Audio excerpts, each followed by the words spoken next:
From LeBron James being the leading scorer in NBA history to his longevity being unmatched compared to the likes of Michael Jordan, is King James the true GOAT of the sport, or does that title still belong to MJ? After already cementing himself as an all-time great ages ago, LeBron made his case for being the GOAT even stronger when he broke Kareem's record. One of the hottest storylines of the 2023 season was if and when King James was gonna break Abdul-Jabbar's scoring record. Mind you, this was a record that stood tall for decades, so when Bron kept scoring like crazy and soon started closing in on the record, everyone was hyped as hell. Then finally, on the 7th of February, the King drained a fadeaway from the mid-range against OKC to stand alone at the top of the mountain. So the very fact that he scored the most points in NBA history is reason enough to have him as your GOAT. Not to mention, this guy also broke the record for the most amount of playoff and regular season points back in February 2022. And of course, he's got the most points in playoffs history as well. James has recorded a whopping 8,023 points in the playoffs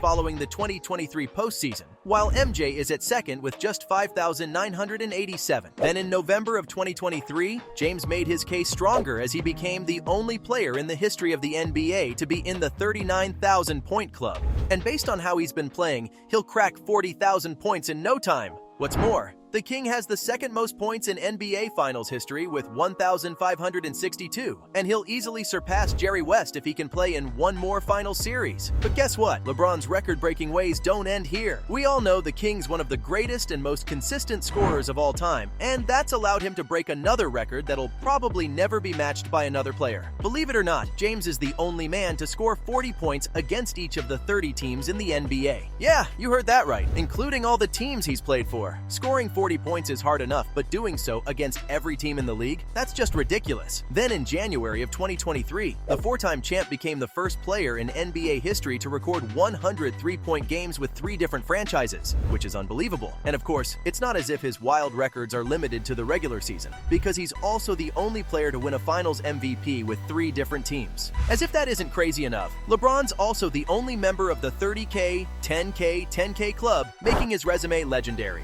Oh, and here's another one for you guys. The King has the most wins in playoff history. So whether it's regular season records or postseason ones, this man holds a ton of them. Since LeBron stands at the top of so many records, it's impossible to deny his greatness because he's consistently doing what thousands couldn't, including the man himself, Michael Jordan. So that makes me wonder, does LeBron's ability to set and break so many records make him better than Jordan? Or should we decide that based on pure skill? Or how about their achievements such as the number of rings they have? Well, first let's compare both players, skill for skill, starting with Jordan. MJ's the greatest two-guard of all time who could do almost everything on both ends of the floor every night. He was a midi magician and one of the greatest finishers of all time, as he could complete insane layups and dunks with ease. Plus, his handles were fantastic, so he was virtually unstoppable on offense. Thanks to his airness's terrific offensive skills, he was able to average an insane 37.1 points per game in just his 3rd season in the league, followed by 6 more 30-plus point seasons. And keep in mind, he did all that with unreal efficiency as his field goal percentage remained between 48 and 54% during that stretch. He notched 7 scoring titles during this run, and got 3 more when he came back from his first retirement, giving him a points per game average of 30.1.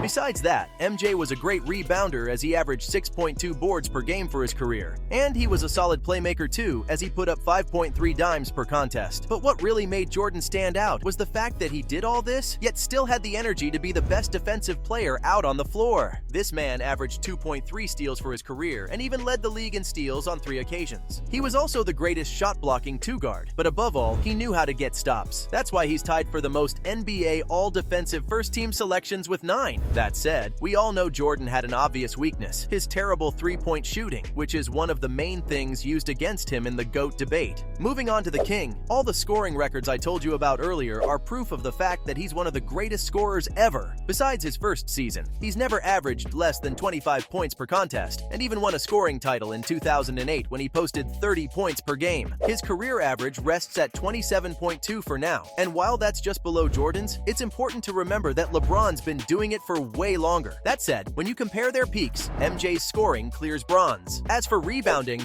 King James is obviously better than Jordan, and his numbers back it up as he's always putting up 6 to 8 boards every season. Then we have his playmaking, which is honestly one of his best skills as he averages 7.3 dimes for his career. The King even won an assist title in 2020 thanks to him averaging an impressive 10.2 assists. So again, the edge goes to LeBron. As for defense, James has been a great defender his entire career as he gets steals and blocks almost every game, and he's mastered the art of the chase down block. But unlike Jordan, he only has 5 NBA all-defensive first-team selections, and he hasn't even made any defensive teams since 2014, so I'll have to give the edge to MJ for defense. While Jordan's main weakness was three-point shooting, something which James excels at, that cancels out when you consider the fact that Bron has struggled with free throws his entire career. But as you all know, when we're deciding who the GOAT is, we also need to look at how successful they were when it mattered most. And it's because of this that so many people call Jordan the GOAT rather than LeBron. Most of Jordan's legacy is based on the fact that he's got the perfect record in the NBA Finals. This man three-peated between 1991 and 1993 while winning the Finals MVP each time. Then when Mike came out of retirement, he three-peated once again between 1996 and 1998, adding 3 more Finals MVPs to his resume. So when Jordan made it to the Finals,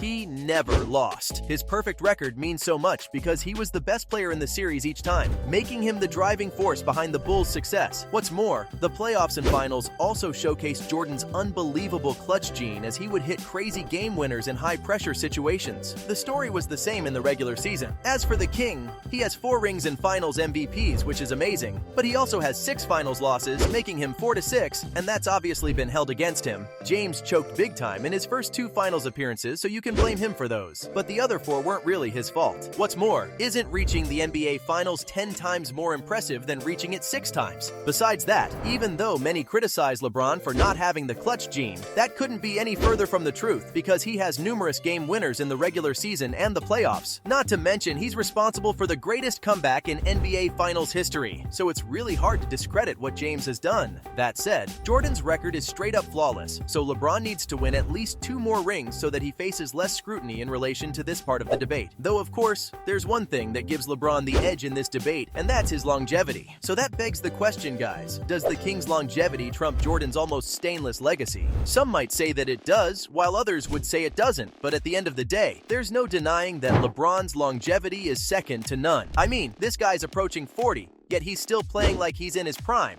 And most importantly, his team's in contention for the championship every year, all thanks to him.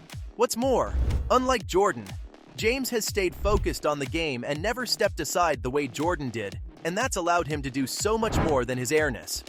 In fact, the records he's set and broken are a testament to that. So if you really take everything into account, such as their skills, achievements, and even their longevity, I think LeBron's the true GOAT of the sport. There you have it.